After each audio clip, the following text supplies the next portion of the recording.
welcome to Your Family Dog, a podcast dedicated to helping families love living with dogs. Here are your hosts, Julie Fudge Smith and Colleen Pelar. Hi, and welcome to Your Family Dog, Season 2. I'm Julie Fudge Smith, and I'm here with Colleen Pelar, and today we're going to start the show off with a question/comment from one of our listeners. This is from Danielle. She says, "Greetings. I'm a new listener to Your Family Dog and tell everyone I know about the podcast because the advice is so interesting." Thank you very much, Danielle. We appreciate that greatly. "I'm writing because my family holidays are a challenge and I'm trying to plan ahead. My partner and I typically travel for Thanksgiving and leave our senior dog at home with a dog sitter because my brother-in-law's high-energy, food-motivated adolescent plot, Gracie, doesn't have great manners yet. I'm already planning to make stuffed Kongs and bring an arsenal of toys and treats because she hasn't learned to settle, jumps on guests, demand barks, and counter-surfs. I'll offer to walk her and maybe look for puzzle toys too. Any other suggestions you have for managing her or her human's behavior would be really helpful. Thanks, Danielle." So, Colleen, what are your thoughts about Danielle? I love this question for a variety of reasons, but the thing I really like best about Danielle's question is that she describes Gracie's behavior with a real sense of understanding. That she says she doesn't have great manners yet. I like that because it does take time for a dog to learn what the household rules are and then also what the household rules are when we have company. That's a challenge. So I think Danielle showing up with all sorts of ways to help Gracie do well is just lovely, and that makes me so happy. Then the question comes into, are the other humans in the house going to think that's lovely and make them so happy? Yes. That's the problem, because all of the words she used to describe Gracie here are kind, that she says she hasn't learned to settle yet. It takes time to learn these things. So when Gracie's doing these things, what Danielle is already doing is thinking of how to have alternative behaviors. She's talking about puzzle toys and stuffed Kongs and taking her for walks. And those are the answers. Honestly, those are the answers. Giving Gracie a natural outlet for her behavior is the key. But the challenging and tricky part is, of course, the human aspects involved here. Right. And one of the things that she does ask is for managing or her human's behavior. And that is something we have talked about before, that you can't really control another person's behavior. You can try and influence, but you really can't control it. And that in itself is kind of a rub. The other thing I would say, too, is that it's interesting to me because she's heading into family. And sometimes family, they can be more willing for interference, so to speak, in how they're raising their dog. It's like, fine, you want to take your nephew or your niece dog out for a walk, that's fine with me. And it's not as sensitive to sort of come in with all these plans on how to manage the person's dog if it's a relative, depending on your relationship with that relative. However, I think if you're going to a friend's house or somebody's that you haven't grown up with and you know how to handle, coming in with all of these suggestions is a very delicate balance, because you want to come across, and she does, as being supportive and helpful. And, I so miss my dog, and I know she loves these kinds of things. I thought your dog would too, and it would make me really happy to share with you these things that my dog loves. That's different than saying, your dog's really out of control. And I think if you do these things that I tell you to do, your dog will be under control. That's a slightly different kind of thing. So I think that the thing she really needs to bear in mind is presentation and communication with the people that she's going to be with, so that they don't feel as if they are failing, but instead as if she's very caring, which she is. So I think that can be an issue. And you said at one point, I miss my dog. And that could be a real door opening phrase. Yes. So if it would be a huge favor for you to allow me to walk your dog because that would make me so happy, that's entirely different than I'm going to go walk your dog because she's crazy. But if you could let me take Gracie for a walk because, I'm just feeling kind of unmoored. My dog isn't here and I would so love to go walk a dog today. Then you're not implying anything other than, wouldn't it be nice for me if I could walk your dog? Not, wouldn't it be nice for all of us if your dog had her exercise today? Right. And so I think, like I said, I think it's all presentation, how you choose. And I think, too, if you sit back and you think to yourself, how would I want somebody to come into my home and talk to me about my dog? Then I think that's a pretty good guideline, too, because nobody wants to be told. Even it's one thing for you to admit to somebody, my dog's kind of out of control here. This is really difficult. And then for you to come and say, gosh, your dog is really out of control.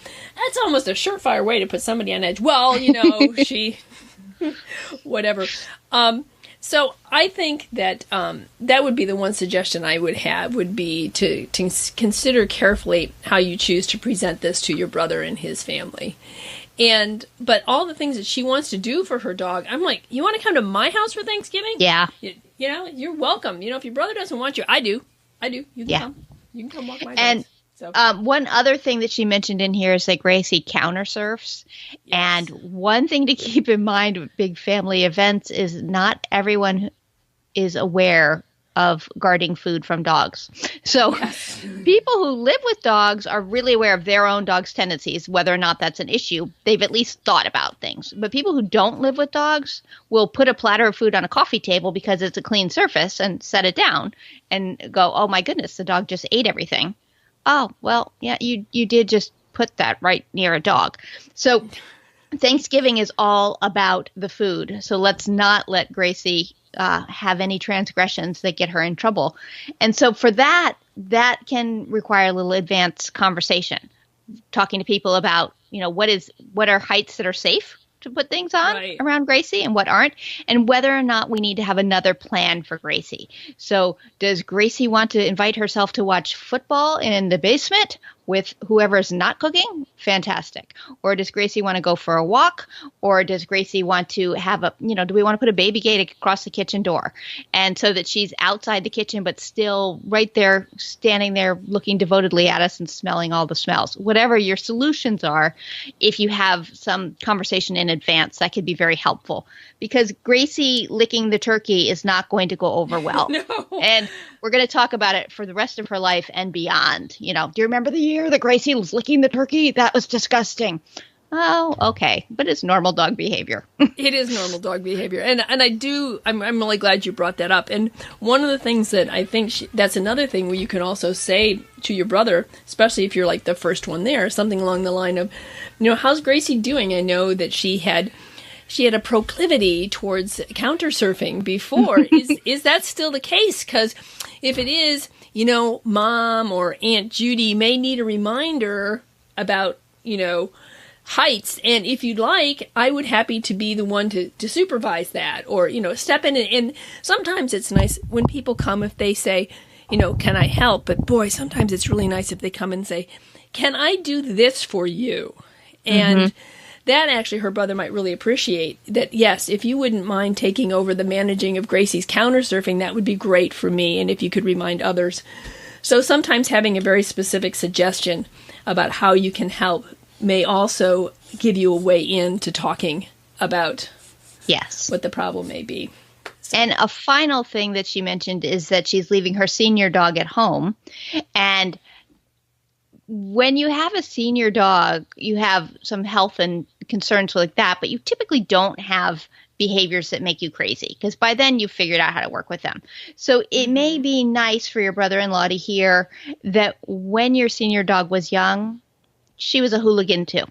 Yes. Because it's just sort of like you can come across with this, perception for people where, my dog doesn't do that. Well, yeah, my dog doesn't do that anymore. But when she was younger, oh, yeah, she got into mischief. It took us time. I totally get it that we're still working through things with Gracie.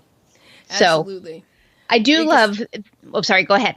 I was just going to say, because I'll never forget the time, and I think I talked about this in one of our podcasts, where I roasted a leg of lamb for Easter, and I went in to get it off the dining room table, And I lift up the platter, and it's like, holy cow, this is really light. They had lifted up the aluminum foil, taken the leg of lamb, and put the aluminum foil back where it was supposed to be. So,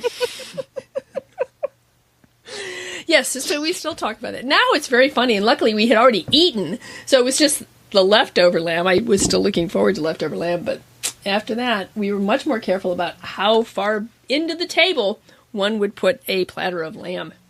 Yes. And that depends tremendously dog to dog. Absolutely. There are dogs that, it could be right there at nose level and they wouldn't dream of doing it. And there are dogs that are going to stand on their hind leg and reach as far as they can because something smells so good.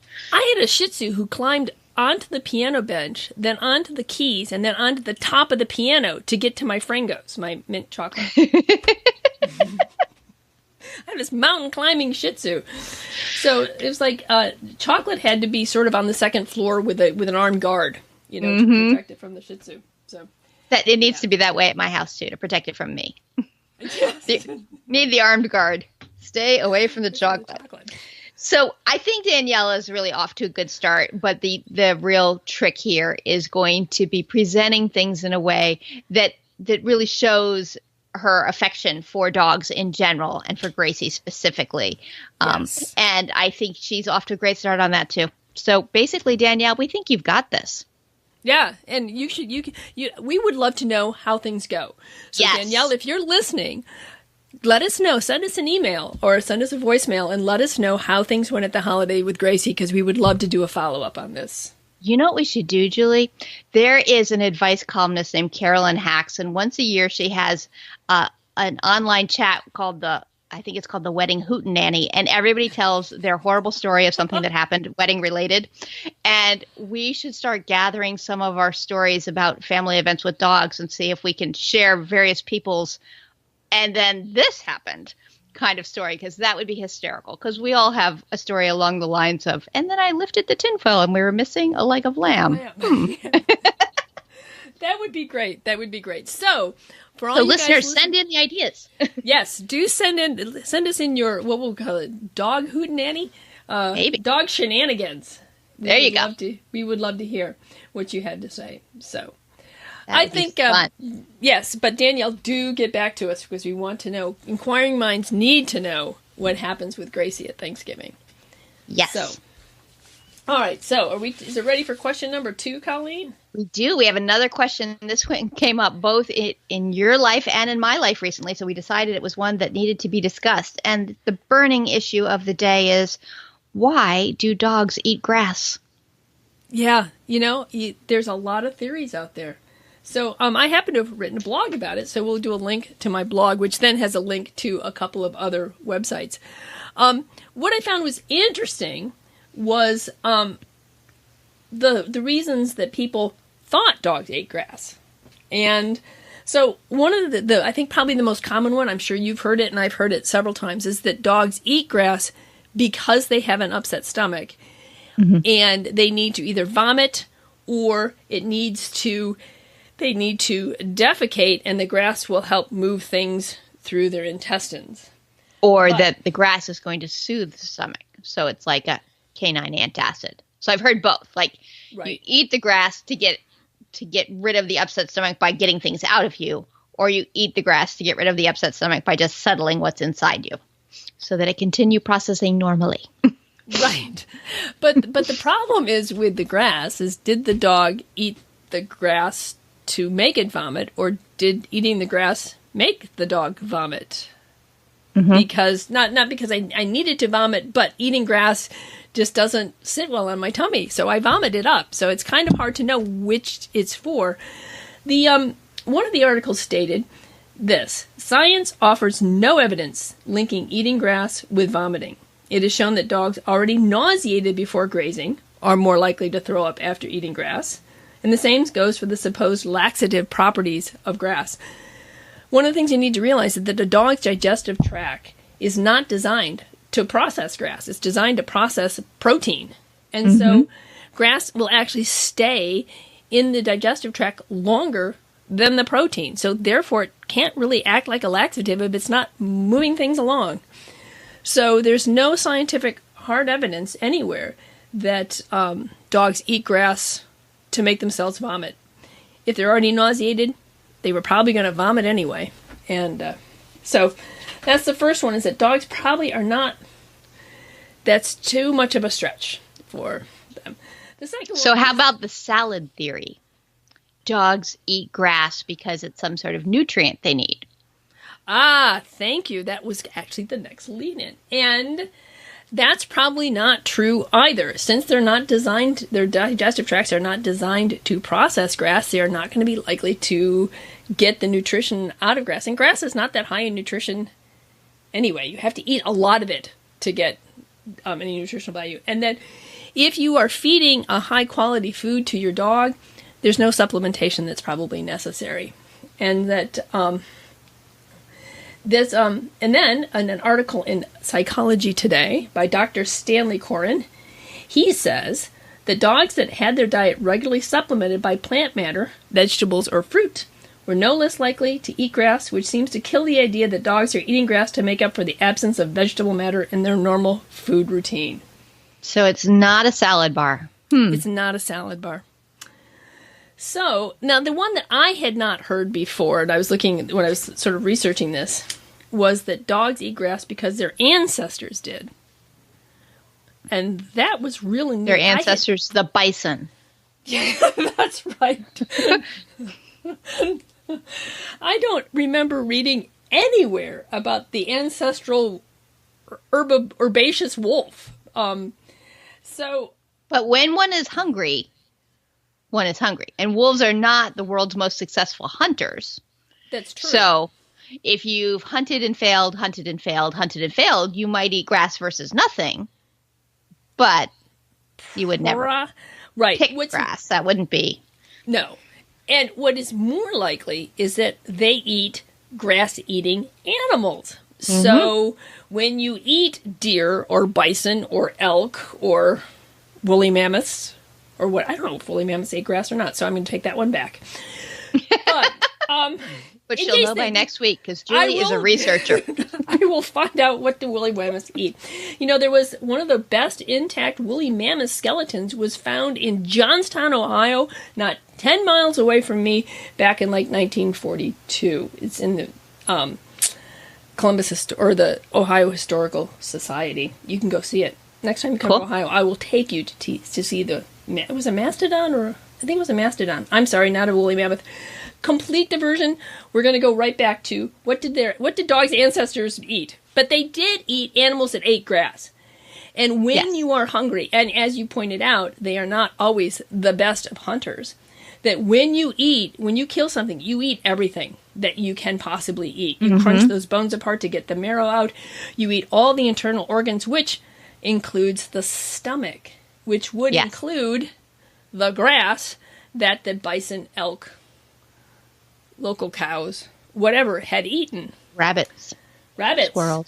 Squirrels. Do squirrels eat grass? That's what I was going to say. I think they eat mostly nuts and stuff. But then, why don't people wonder about, dogs eating acorns? I had a dog that loved acorns. Crunch, crunch, crunch. Lots of dogs love acorns. I had another dog loved cicadas. Oh, yeah. Oh, man, they were just really tasty. Some dogs are crazy for cicadas. Like, you just think that is way too much junk food for you. Like, oh, boy. Because when cicadas come out, there are so many. There's really no preventing a dog from getting them. The dog is like, magic. Potato chips. They're like doggy potato chips. You can't eat just one. But anyway, but I'm thinking that they're eating the cicadas and they're eating the grass and they're eating all these other things for one primary reason. And it's not because they have an upset tummy. And it's not because they need a nutritional supplement. And it's not because that's what the wolves and their very distant relatives of wolves did. Most dogs eat grass. Now, hang on to your socks, folks, because this is just revolutionary. Okay? Most dogs eat grass because it tastes good. That's why they eat it. You might find that your dog eats grass more in the spring than in other times of the year. And that's because grass in the spring tends to be more tender and sweeter because the sugars are rising to get the grass to grow. But that's really it. And Dr. Corn agrees with me, as does the vet who asked Dr. Corn his question. He thinks it's because it tastes good. And it really is the simplest and most logical explanation. Yeah. I mean, why do I eat potato chips? Because they taste good. Yes. I haven't tried a cicada, so I can't compare, like cicadas to potato chips. But, that's really the reason why dogs are doing it. And you might find, too, that your dog, like my dogs, will not eat the grass I kind of wish they were more goat-like and ate the grass that's in the lawn so I didn't have to mow. No. They eat my ornamental grasses. The expensive ones that you carefully planted. Yes. Crunch, crunch, crunch, crunch. And they also tend to like to eat the stuff that grows along where we go hiking. Like, they'll be running along and running like that. Suddenly we stop. We must eat this weed. And then we run again. And so far, neither one of my grass-eating dogs has vomited grass. So, there you go. What about you, Colleen? Do you have a grass eater? Not really. A little bit here and there. Just like, well, I'll have a taste. But he's not a big grass eater. Previous dogs have been. And frequently with the vomit, like you're like, oh, yay, grass vomit on my carpet. Thank you. So I'm not a huge fan of dogs eating grass just because I have such a negative association with grass vomit. Right. So I don't know why they're doing it. I mean, I do know why they're doing it, but I don't know if there are any other things that cause that vomit. Like what am I trying to say? You know what I'm trying to say. I'm trying to go back to number one. Did my dog have an upset stomach and think I want to eat grass? That's the question. Or did the grass come back up that way? But I have cleaned up too much grass vomit to enjoy watching a dog eat grass. That's true. And besides that, the grass vomit is never on the sidewalk as we're heading into the house. No. It has to be on the carpet. Yeah, especially if you just had it cleaned.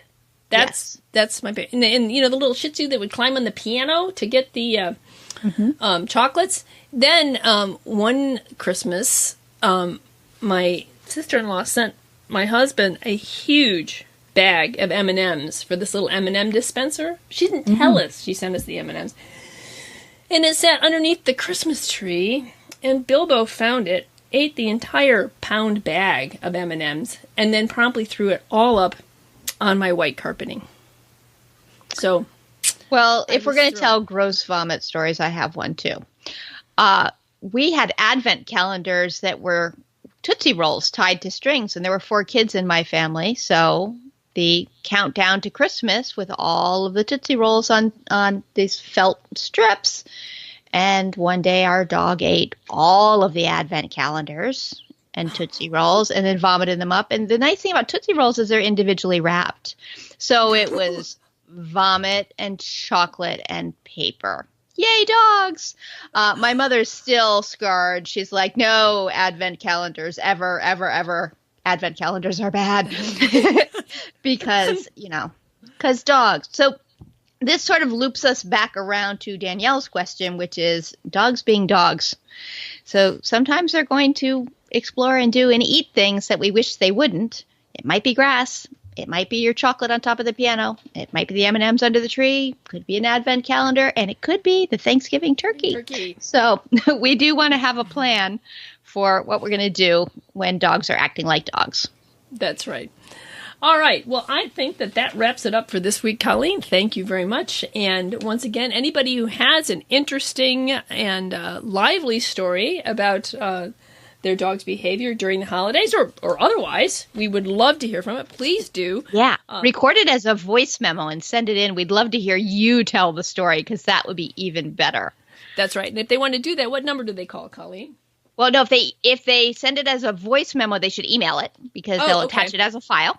So email it to feedback@yourfamilydogpodcast.com. That would be the very, very best. You could call the phone number, but I don't know how long the answering machine is, so we'll see. That's 614-349-1661. But if you want to think about your story and all of the fun shenanigans that your dog did, we would so love for you to share those with us because dogs give life some interesting moments. They do. That's a great way of putting it. That is a great way of putting it. And not only interesting, but what wonderful moments. And certainly many of the times that we look back on our dogs and we tell stories about our dogs, It's not when they were perfectly behaved. No. And some of the things we miss about dogs when they're gone are not the moments that they were perfectly behaved either, Yes, I agree. I think about one of the things that Bingley used to do is he would take a clicker and put it in his mouth, and he'd lean around the door of my office and click it at me and run off, and we'd have to play this game of run and chase for the clicker. So, and I miss that terribly. Never had another dog to click at me. So, all right, Colleen, that's great. I will see you next week. Thanks for listening to Your Family Dog. Got questions? Interesting ideas? Colleen and Julie would love to hear them. Call 614-349-1661 or visit www.yourfamilydogpodcast.com to share your thoughts.